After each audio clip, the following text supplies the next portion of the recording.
Okay. So That's okay. okay, we're ready to go.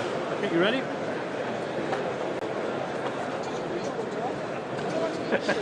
Right. Good morning, everybody. My name's Chris Bastin from Minerva Model Railways. My colleague on the right here is... Good morning, my name is Joel. I'm the manager of Preso. So what we're here to do this morning is to announce a joint production of a new model between the two companies, Minerva Model Railways and Crezzo. And we are very, very proud to announce that in 2024 we will introduce a model between us of the USA tank. This will be available hopefully around about the 80th anniversary of D-Day in next June. Fingers crossed if we can get the production slots organised. We already have some CADs already prepared, which we are examining at the moment, and we will look to give approval of these in about 4 to 5 weeks' time, and hopefully have production sample around about the new year. The specification of the model is exactly as it is on all our other products between Crezzo and ourselves, and it will be probably the most detailed tank engine which has ever been offered to the 7mm market. The price in the UK will be £390 at the moment. In euros it will be 450 euros, and we are making two different versions. One as produced by Vulcan in America, which will have all the original fittings, and the one that Minerva will offer will have the cab modifications as done by the Southern Railway in around about 1947-48. So it will have the British cab on the 13 Vulcan engines which were produced. If anybody's in the show today, we are able to take advance orders for them, and we will give a small discount to orders placed before the end of this year. The product will go live on the websites next week, so you will be able to order literally by just ordering off the website. With Ellis Clark, talking about his latest product, the Black 5 locomotive. Ellis, it seems a complicated engine to begin with. What's the reason for choosing this one rather than something simple like a tank engine? Yeah, we wanted to do something iconic, wanted to do something impressive with a bit of a big appeal really. Obviously they went everywhere, they did everything, and we wanted to do a tender engine because that's how we wanted to enter into the market. And the Black 5 seemed like the perfect choice, to be honest with you. It's your classic steam loco, it does everything, goes anywhere, but yeah, you are right, it's not an easy one to choose for your first one. Indeed. Yeah. That's right. How closely does that follow the preserved examples that you find on the preserved railways? Yeah, so we've got a number of preserved ones we're doing. We're doing the Sherwood Forester, for example. We're doing Eric Treacy. We're doing a couple of them as preserved, sort of, not now, but a couple of decades ago as well. They follow them quite closely, but with Black 5s it's a really tricky thing. There were so many different build batches, so many different types that we've narrowed it down to a build batch of 225. That's the Armstrong Whitworth on 5-ox build batch, and within that you've got a few preserved ones that we've done, and but as I say, there's so many preserved ones that you think you can do, and then you look at them and you're like, no, we can't do those. There's too many differences and stuff like that. So the preserved ones you're doing, do they actually have differences between the models? Yeah, so we've got a few differences between all the models, really. Obviously, livery goes without saying. All the running numbers, if it's and names, if they're off preserved ones, we've copied them off the preserved ones. So we properly sketch them, so we don't just put generic running numbers as they were preserved. They're completely done as well, as is the artwork. We've got little differences on throughout the model, and they all come with detail impacts as well for things like AWS. They come with a snow plough, for example, which which looks really good. I think it'll look really nice weathered on the models as well. So yeah, there's quite a few differences, especially around the smoke box. I think it's the exhaust that changes positions as well, and a couple of bars. So yeah, a few differences between them. Yeah. The models are pretty much all cast as well, and I'm surprised. What was the reason for that? Yeah, so our factory is fantastic at their die casting abilities. That's one of their big things. We also wanted it as much as possible to be self-weighted as opposed to adding weight to it. We have added weight as well just to give it, because there was a space there to give it that extra traction. But yeah, we just think the more, it's obviously a lot more expensive to do, but the more metal we could get in there, the better for the quality, longevity, and as I say, one of the big things, traction as well, really. Obviously, the cab outer is plastic. It had to be for the thickness to get the scales right. But where we could use die cast, we have. And for example, on the tender sides and back, that's etched brass as well. So it really is an amalgamation of different materials. But like you say, a lot of die cast, including most of the wheels. The rims and the tyres are all die cast or turned steel as well. So, yeah. Your website says that it'll go around radius 2, you go radius 2. Yes. Did that introduce any compromises? Yes. Yeah. About 18 months worth of well, actually, not compromises as such. It took about 18 months to get it to do that, believe it or not. If you ask me, would we do it again? I honestly don't know. It feels worth it now that we've done it, but we didn't want to lose any detail for it. For the second radius, we have had to make detachable insides to the cylinders and the steps, because there's just no way on earth you can get a leading bogie pony truck to negotiate second radius and not touch the inside of the cylinders unless you start moving things out, which we didn't want to do.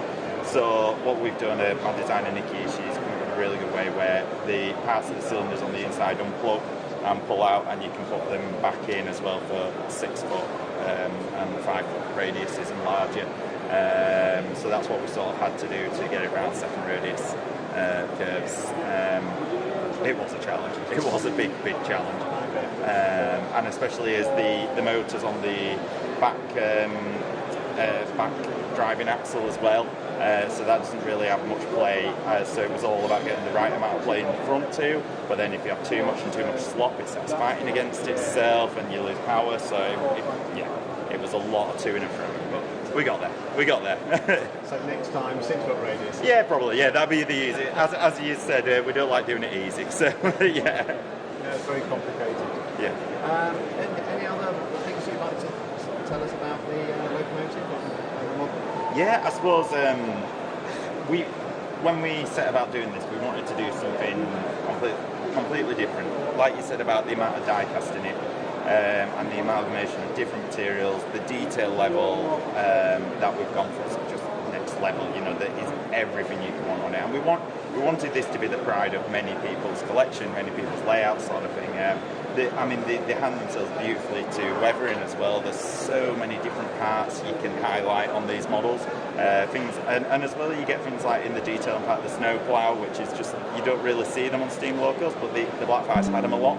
And that's just an extra little thing that's nice to add, nice to weather. The cab detail, the amount of backhead detail is phenomenal, and pipe work, and all the lubricators are separately fitted, bent copper piping as well. So, you know, and the other thing was as well that the pulling testing, it's got an ABC gearbox and a Maxon motor. They were all made in the UK, and the amount of coaches it will haul as well, and run forever. We've tested it with 14 of our heavy Mark 1 standard bearings, so that's on a level layout. Bit of an incline as well on that, a little bit of an incline we had on ours. Ours has been battered, our test track, and you know what test tracks get like after years of use, so that includes a bit of an incline, and that's continuous curves as well, so if you put it on straight track it will pull more, and if you put rollerball bearings on it then it'll pull a lot more, but for a steam loco, it It really does. It really does. I would say for a Model 14 sounds ample. Yeah. I don't think. Yeah, I doubt we'll get any more than that. I don't think there's going to be many layouts that have more than that. No, exactly. requirement. Totally agree. Yeah. Oh, thank you very much. No problem. No problem. Okay. Thank you. Thank you. Thank you.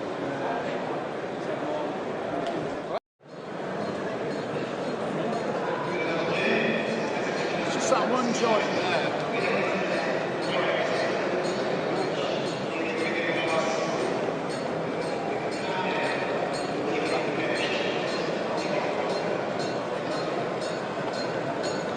I think you can get a bit of momentum with it. Not maximum power.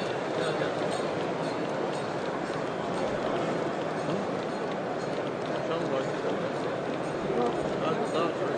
got a bearing dog. These are the Darcy ones, Darcy Thompsons. Yeah.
Sorry about this.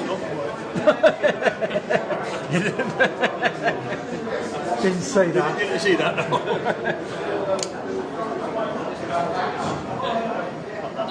They came back with the crowbars.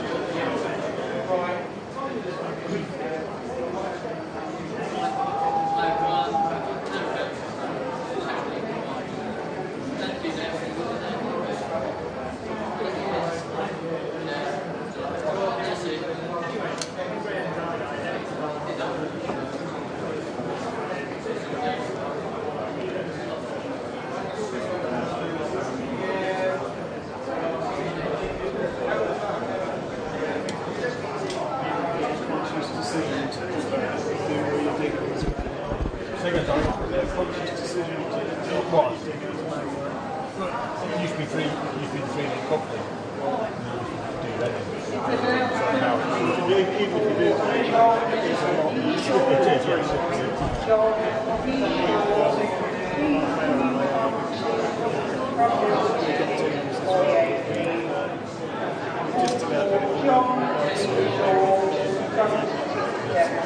we used to have magnets on the zero because when you get scored in the box,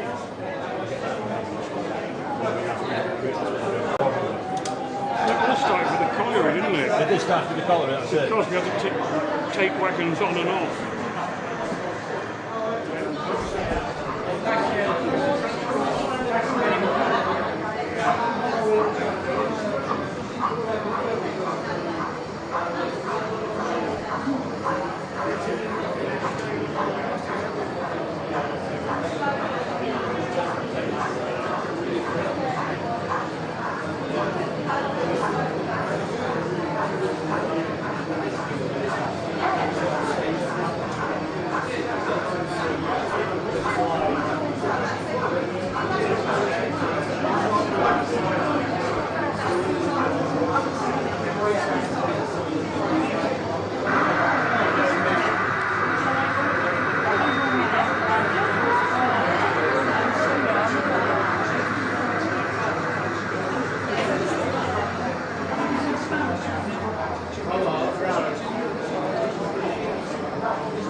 Yes.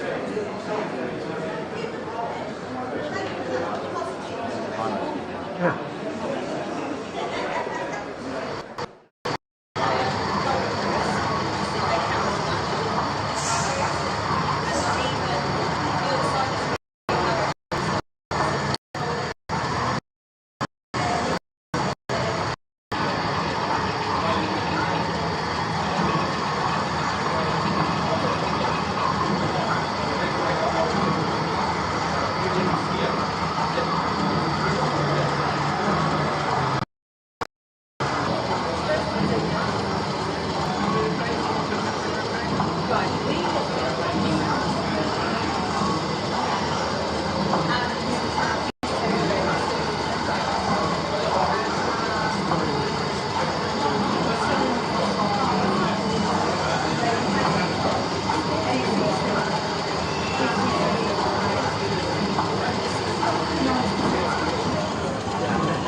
impressive. I like this one immensely because I've got one that's quite similar to this.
Okay, and we give you that one back We'll get the again. other one back, yeah. Oh, what a You have a glass of beer in it, but then give it back. Thank you very much. Right, moving on. The next category is the Granfield, the Jeff Granfield Trophy for the best modern image models in the competition. And third prize goes to Bill Campbell for his Barclay 040 shunter. Is Bill with us? Here he is.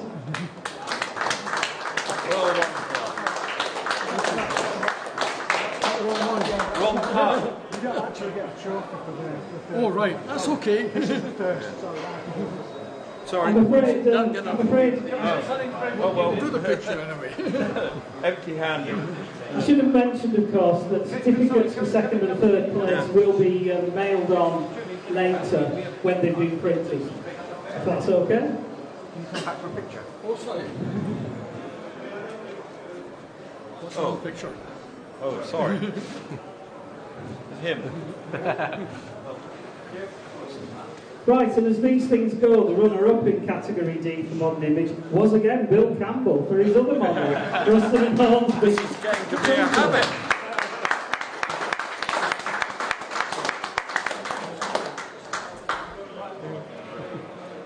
And the winner of the Granfield Trophy is Ted Canas for his amazing Class 40 Franconia. Yes, you're the agent for Ted. Oh no, I'm the kind of standard. There we are. Ted's on holidays. So Over there. There we go. Hey. Thank you very much. And that's the, Oh, you don't get to keep that. You don't You get to keep it, that. so- We'll hand that back then, shall I? he gets to keep it for a year, but then he brings it Oh, back. right, okay. I'm sure Ted will be very pleased. Thank you very much indeed. Thank you. Yes, anybody that's won a cup, are you happy to drink champagne from it all evening? But please bring them back next year. I'm sure Ted will. Right, we'll move on to the Pepperton Wheel, which is awarded for the best rolling stock, which of course is coaches and wagons and things. And third prize in this category goes to Brian Flanagan for the Midland Railway District Engineers Saloon.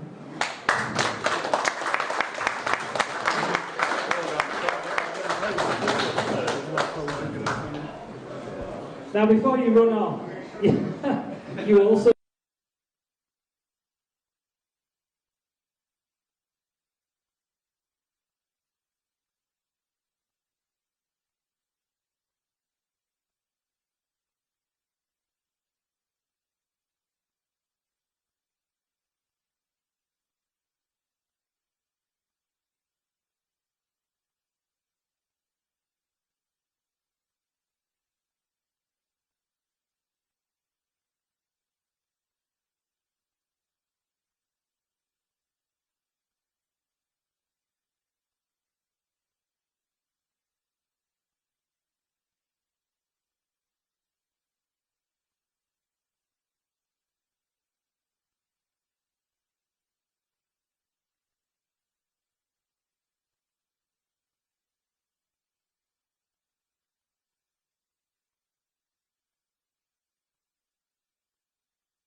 Holy Jesus Christ.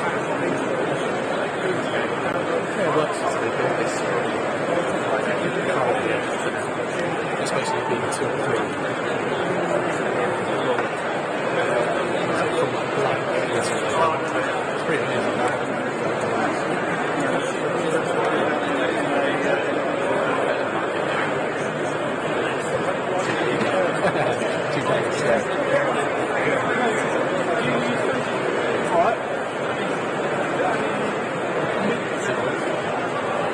I don't know, I don't think so. I haven't seen it from you.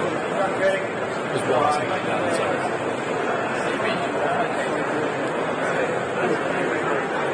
Some lifestyle. Yeah. It's ridiculous. Like, you should just, stuff like this, you should just be able to plug in. It's very frustrating.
It's true. You asked me? Yeah. In that case, I'm both getting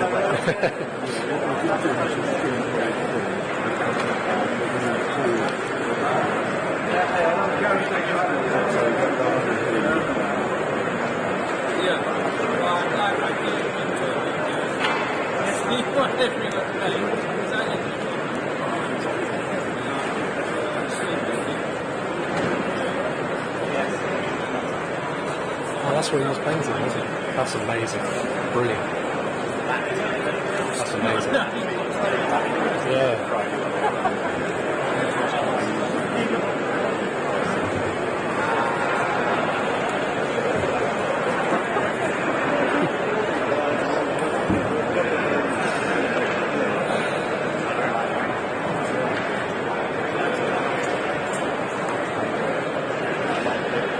When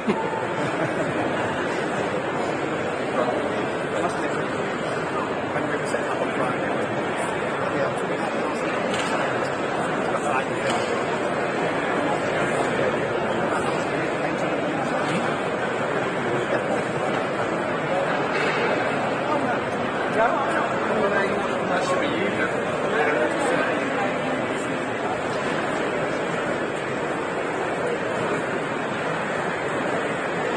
Are you able to see me if I stand there?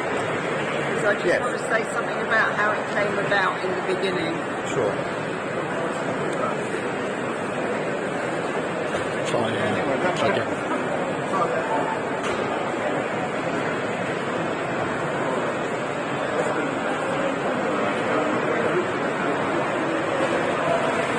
was a discussion with Steve Haynes that started it.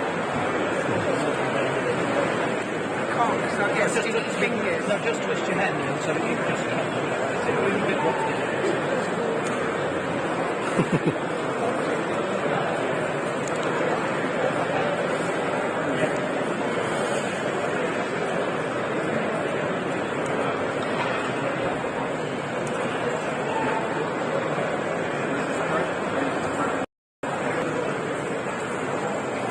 I like this spray, this spray.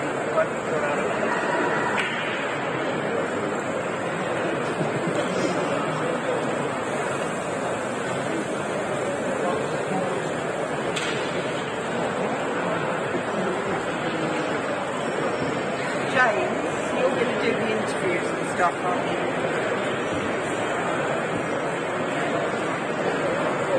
Can I just do the opening bit and then hand over to you? Is that alright? Because I can't stop for interviews and stuff.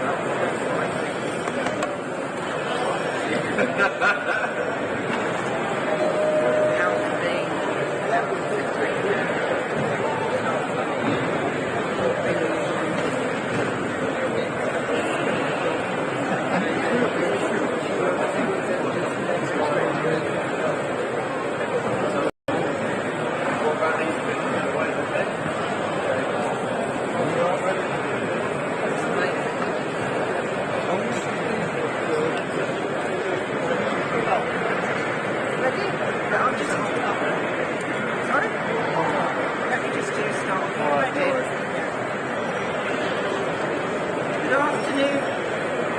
Good afternoon, ladies and gentlemen. I'd just like to welcome you to the live build at Guildex. As you're aware, this was a bit of a challenge. When I spoke to Steve Haynes of Pico back at Worley last year and asked him how it's with set track and people actually coming into O-Gauge by buying products off the shelf, he said, well, we could really do with something that will show people what's possible. So the challenge really began to build a layout during the weekend of Guildex to actually show you can actually buy everything from the baseboards, the people, the scenery, literally off the shelf, and make a layout that would actually fit into your bedroom, your shed, anywhere a small space is perfectly feasible, and a very, very good layout will be available. I'd like to first of all thank the people who have been here doing all the hard work this weekend. Nigel Smith has led the team and he's hiding in the background here. Come on forward so people know who you are. I think most people know me anyway. Paul Bambrick is here as well, and Neil Podbury. I won't steal James's thunder about all of the issues that have happened along the way and the modellers who have been unfortunately stranded in places afar and unable to attend. But between the three of them, plus a last-minute addition to the team in Kevin Wilson, they've certainly done an amazing job. The other people who I really want to actually thank are the providers of the products that have made this happen. So I'd like to thank White Rose Model Works for the baseboards. They do supply baseboards literally ready to use. We've had a lot of support from people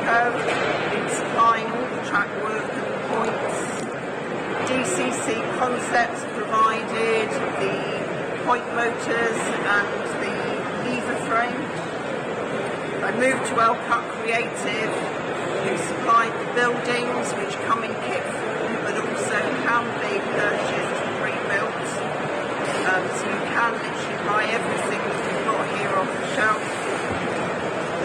Squire's model and craft tools that provide all the electrical wiring and the scenery items.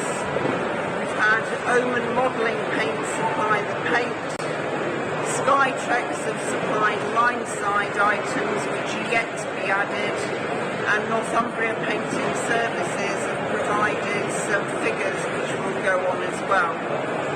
There's also been a lot of work behind the scenes which James will talk to the team about.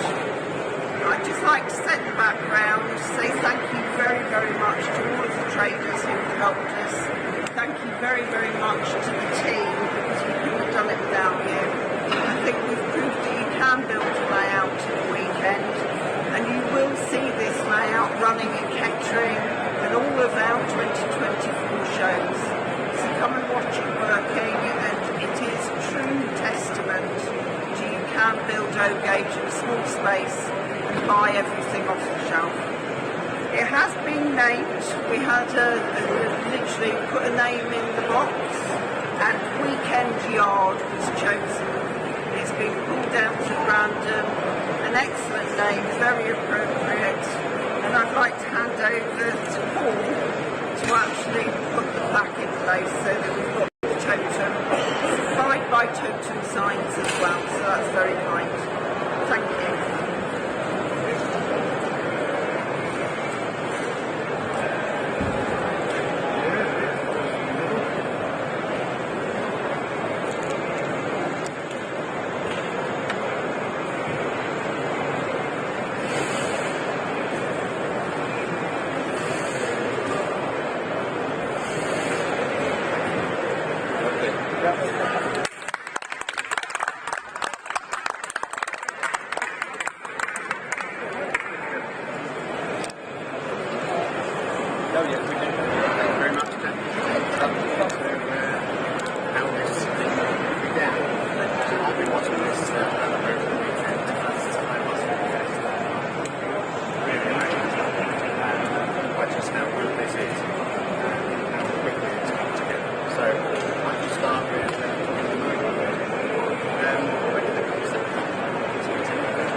One of the fillers that we use, we found that it's a water-based filler, and that's what we're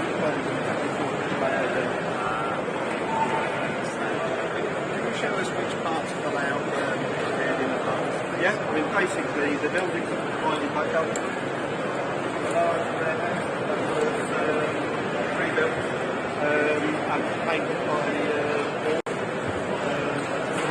AutoCAD at the end there. That was built with a Guildex kit. That was done by Thomas. I've started to paint all the walls, the bridges and the walls. They weren't built up as well. It's just a bit of wall to that. That was built by Paul.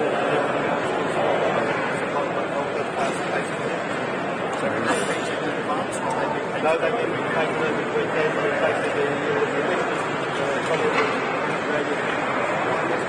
and then the detailing paint running over the top. Right, can I bring you in just talking on the next thing?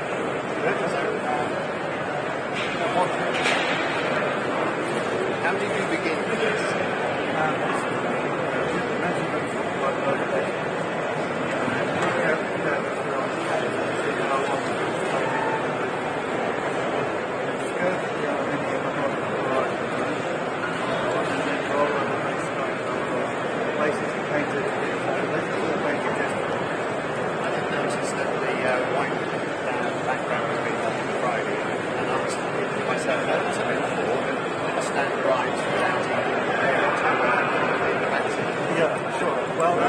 side and attaching it. Yeah, that's it. Well, all I did was on the right, we had a different operation.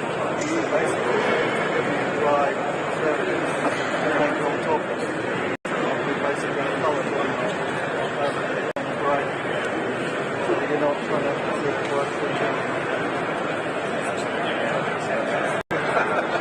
Well, other than that, we are really basically join that to allow it to be separated into the two.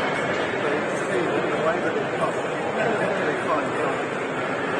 You've got the two pieces up together, and it's very simple calculation. So it's relatively straightforward, and the only thing you can set is just start the mail order, or whatever size you need. Basically, you can phone it up and it's well, there's a bit of reference and there's a bit of script in there. You can see the knowledge in the different instances like that. So just making sure it can be done. It takes a bit longer to do research. And it's very good. It can be done. That's alright. Neil, I bring you in. Which part was you responsible for? Mainly the mistakes. No, I worked actually this has been a bit of a learning experience because I thought that using a particular filler and trying this on the lap is going to actually work. It's just to go down the route and use it to go on the right sound, set up and the difficulties of the running. But I still really like the effect. We would still use that. So that's just the grass areas and bits of frilly bits and pieces. So my involvement in this in some ways but I'd love to have done more, but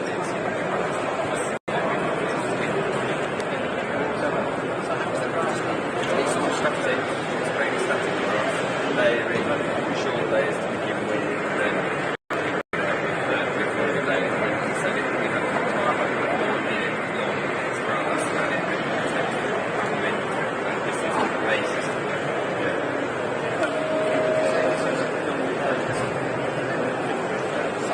Oh my goodness, yeah, there's like absolutely massive. I personally love this, but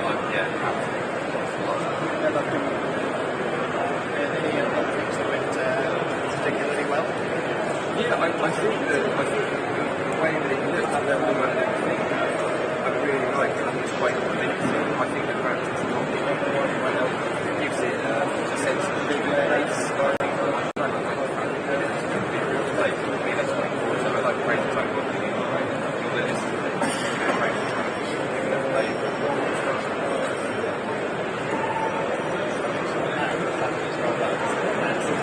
So well done for getting it back. Yeah, very fantastic. I bet you are, yeah. Thank you very much. Thanks, Dave. Okay.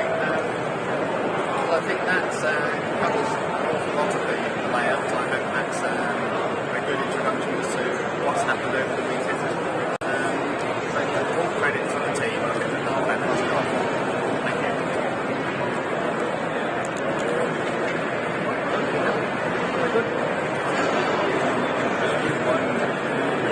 I'm going to do some close shots.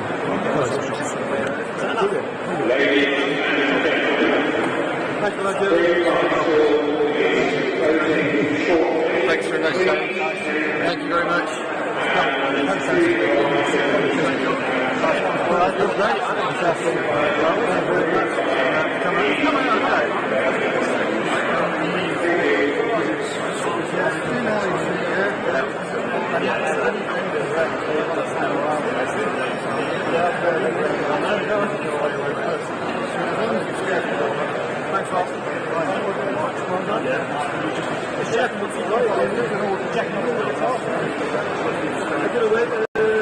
Once you finish it, you got the back.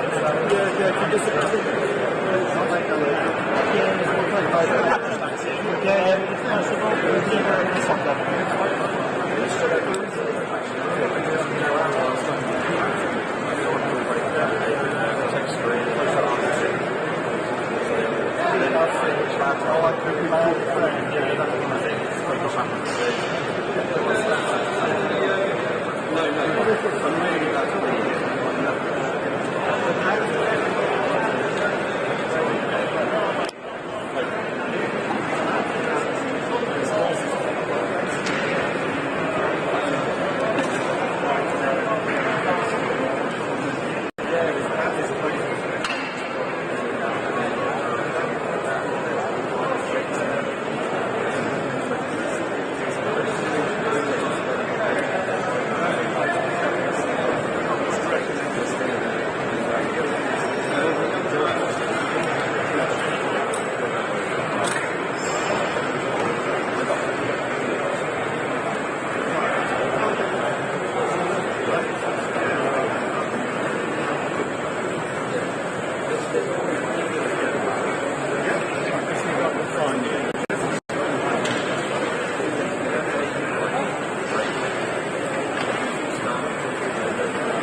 Thank you very much again for your help.